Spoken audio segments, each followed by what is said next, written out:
Thank you for tuning into the podcast, and thanks to our sponsor, SS96. Still rocking with us in 2022, and it's so amazing. We appreciate you. SS96 is putting out new merch and still has some of your favorites. Get your Executive Productions t-shirts, Switch Masters t-shirts, as well as Farm Raised Entertainment t-shirts. Don't forget to check out Straight Stoners music, as well as my own release under Executive Productions. It's available on all streaming platforms, and new music is in the works, so stay tuned. Go to ss96.net and use the promo code SWITCHMASTERS to get discounted merch today. Thank you all again. We're grateful.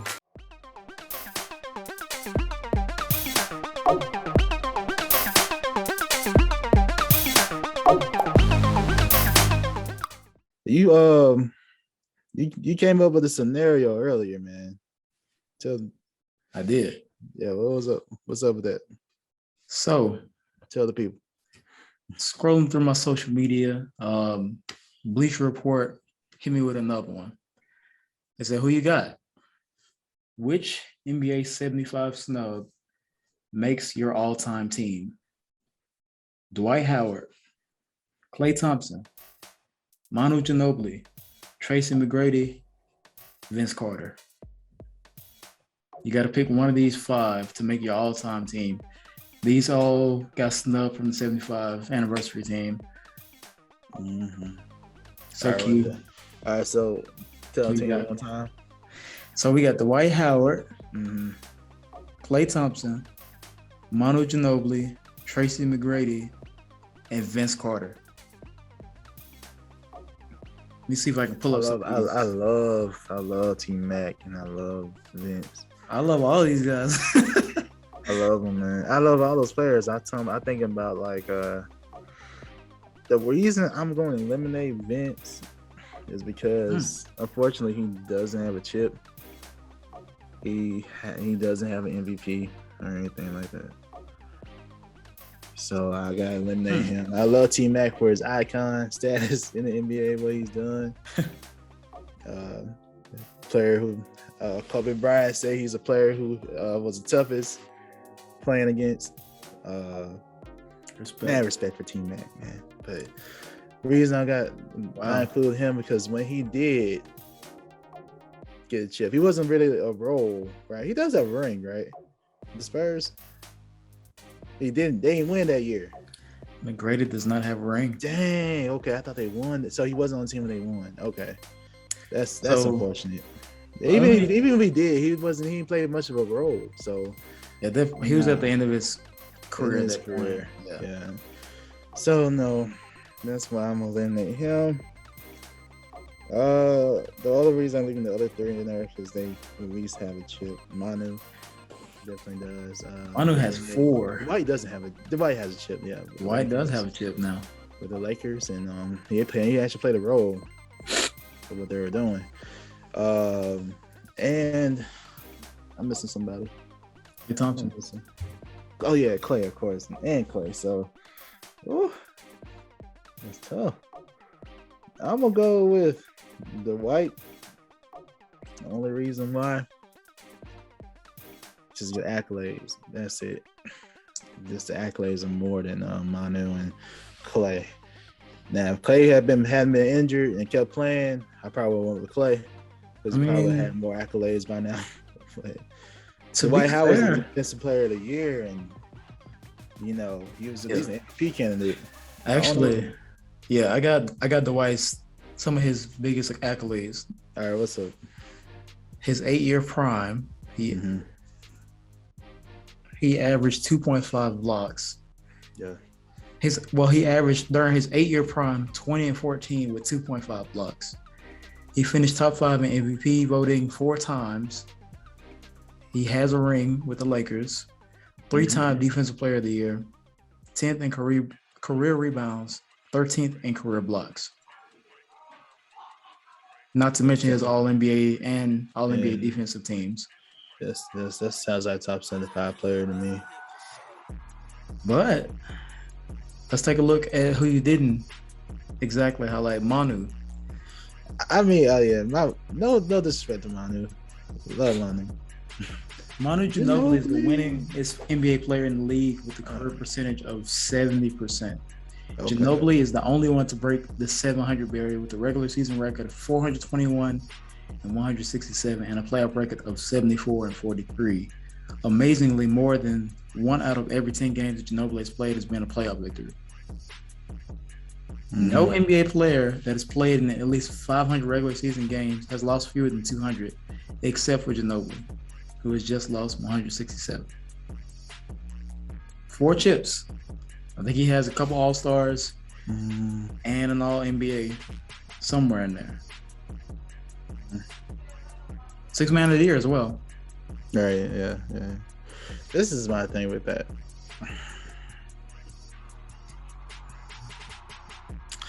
I feel like most of those stats that you first put out there, like with the winning percentage and all that, that's impressive. But that's more so. Doesn't that say more so about the team than just one player? Like, don't get me wrong, he played a significant role for what they did, but it was more than just him. Now, are you telling, like, for example, if they ain't had Tim Duncan, would the percentage be like that? Absolutely not. So, and the reason why Tim Duncan is included because of his role. He's just having to have a bigger role than Manu. I'm not saying Manu's role was not important. That's not what I'm saying. It was important. 6 men are very important. Oh yeah. They can also lead some championships. And he did. It just so happens that there are more people that, like, you know, contributed more. Just saying. No knock on Manu. That's it. That's my only thing. I think that's more so a team stat than just individual. Now, the things that he did highlight that was individual, give him credit for: 6 Man of the Year, his All NBAs that he's earned, and All-Star that he's earned. Those are more individual. And he doesn't have as many as Dwight. So that's fair. That's my argument. Okay, I mean, the toughest to me is only between you gotta think about icon status or accomplishments. Yeah. And Dwight is the only. He's not as the only thing. When I think of Dwight, I think about the Superman thing. That was kind of iconic a little bit. Definitely, yeah. Dwight Howard was a superstar in his prime. Like, it was he one of the had biggest hype stars around of the him, league. sure. Yeah, like remember he first went to the Lakers. Oh yeah, it was big. All that hype there, and then with the Rockets, and it was out there. They kind of downhill. But the Orlando days, he was. Oh, Orlando. I like that Orlando team. I really did. They had Petrus. They would have won in 2010. That would have been amazing. You know what I mean? Like, yeah. Kobe wouldn't have that ring, but Kobe would not have a ring. That fifth ring. That fifth one. Yeah. That's insane. But that's a tough choice of 5 really great players. I like all of them. I do. Ginobili, NBA champion, part of one of the greatest dynasties I feel like we've seen in our generation. Vince Carter, obviously half man, half amazing. Great individual accolades, great scorer, great shooter, human highlight, you know what I mean? Definitely. T-Mac, one of my all-time favorite players. Iconic. 13 and 33 seconds. No one, just insane. And then these other 2 champions, Dwight Howard, Klay Thompson. It's hard for me to say. I gotta cut. I'm going to follow the same path as you. Vince Carter and T-Mac, I love them, but I can't say they should get it before these other guys. Maybe down the line, I'm picking more, but I agree. Like Dwight Howard, solid choice, but I'm gonna go Klay Thompson. Okay. And the reason I think I'm gonna go Klay Thompson, if I'm picking an all-time team, and this is the first 5 of my choices. Klay Thompson, I'm taking him off the board immediately because I feel like his ability to shoot the ball, just being a marksman, being a sharpshooter, and arguably outside of Steph Curry, the best shooter in the league still. Even though he's adjusting, coming back, still holds the record for the most threes in in a game, and then today's the anniversary of him scoring 37 points in a quarter. 37 points in a quarter, like that's insane. And not to mention he has 3 chips, All-Stars, All NBA teams, and prior to this injury, he was one of the best two-way players still in the league. So I feel like Klay brings that, just even though he's part of the Warriors dynasty championships, he played a significant role in them, and I feel like his ability on the court would translate. And I think it's one of the most important aspects right now, as far as the way the game is played in the NBA. So I'm gonna go Klay. But Dwight Howard, was him and Dwight Howard like right there for me. I'm like I like Dwight Howard a lot, but I'm gonna go Klay. Yeah. All right. Counter argument. So I do like Klay. Now I was about to say those are the toughest ones. Yeah. I don't know with Dwight because he had more accolades. Now, I did say this: if Klay kept playing and he had more accolades and stuff, I probably would pick Klay, but he doesn't. So we'll see. Maybe in the future my answer will change. But right now I'm sticking with Dwight. Main reason why, I'm going back to what you said. You were saying if you were picking, right, it's somebody you needed, right? Mm-hmm. So the thing about top 75 is these are players from across different eras. Right. We're not necessarily thinking about see where you're going. If I need someone on my team who I want right now. Yeah. Like a draft. Yeah. I mean, of course I would get Klay if I'm picking a team like that. Right. Who wouldn't? Yeah. But the thing is, this is a top 75 of all time. Threes weren't necessarily a thing. Because if we were doing based on like who we needed, the list would be all way different. Yeah. Right now. I think we have to look at it at a point of view of like who were the best players in their eras, like in their prime. And right now, I would include Klay. Unfortunately, y'all got snubbed, so it don't matter. But I would incline to include Dwight first because of the impact he had in his era, in his prime.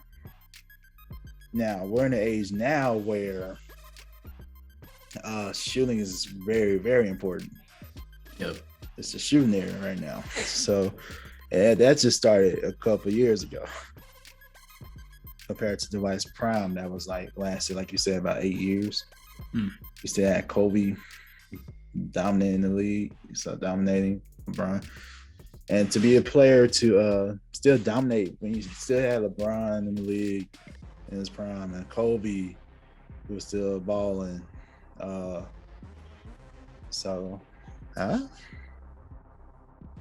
don't know. That's my thing. I don't think of like a draft. I'm just thinking like who are the players more deserving to be included with the list for the other players from across these different eras.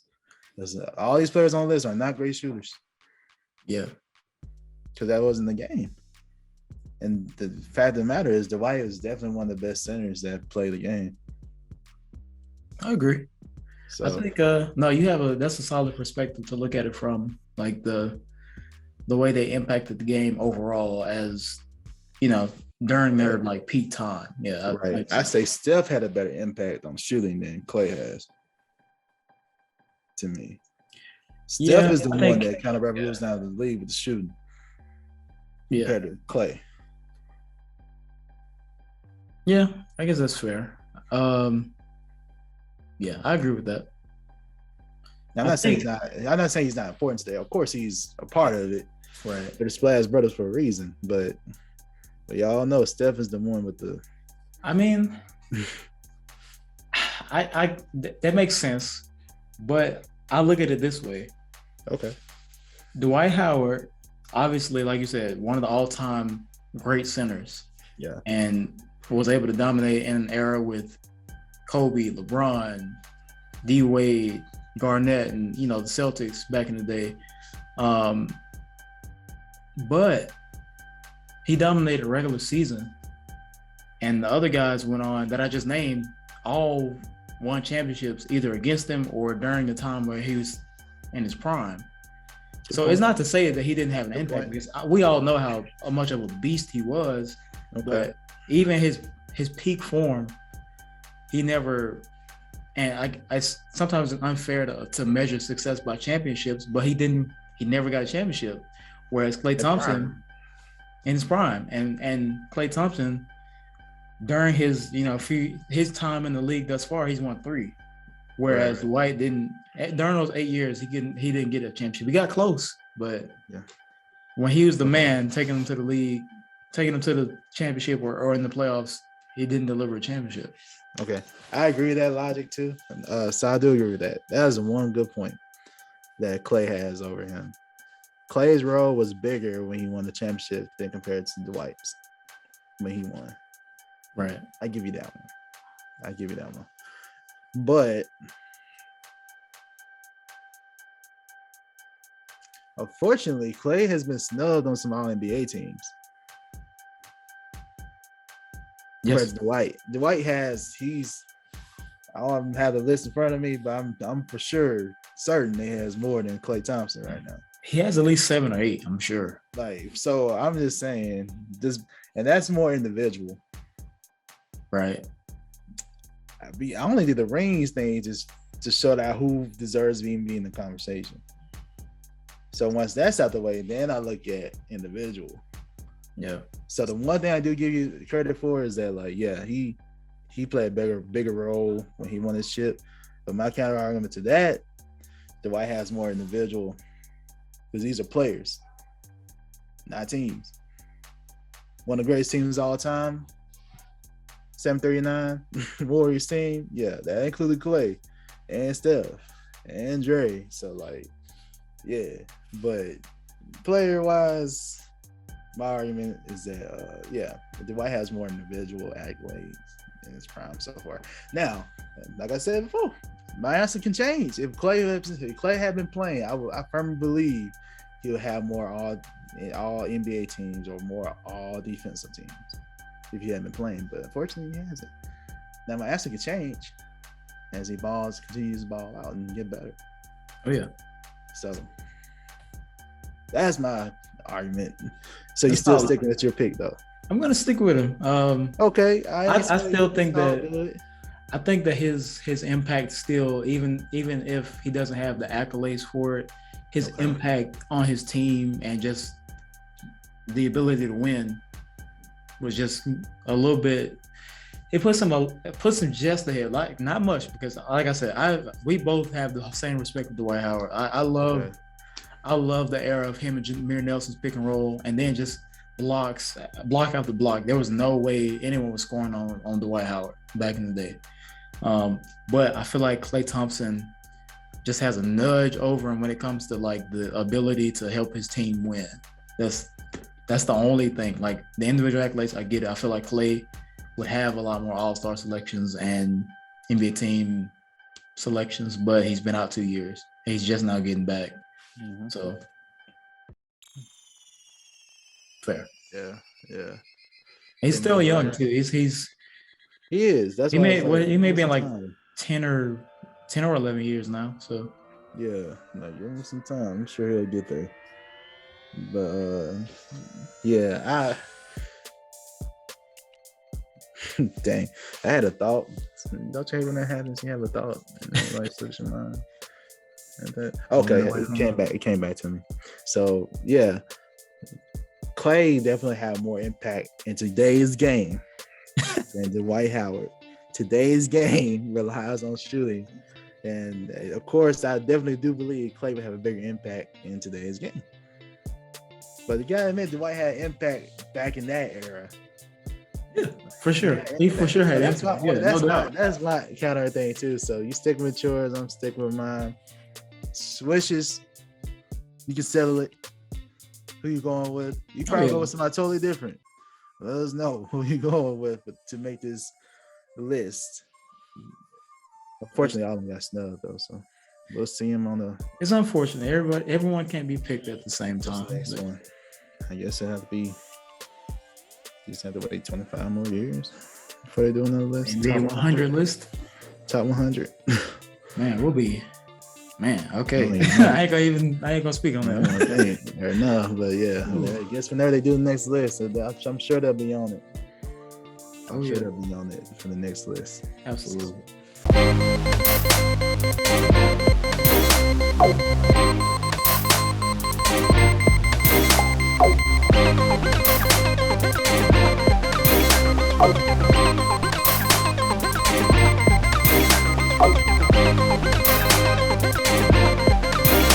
Oh.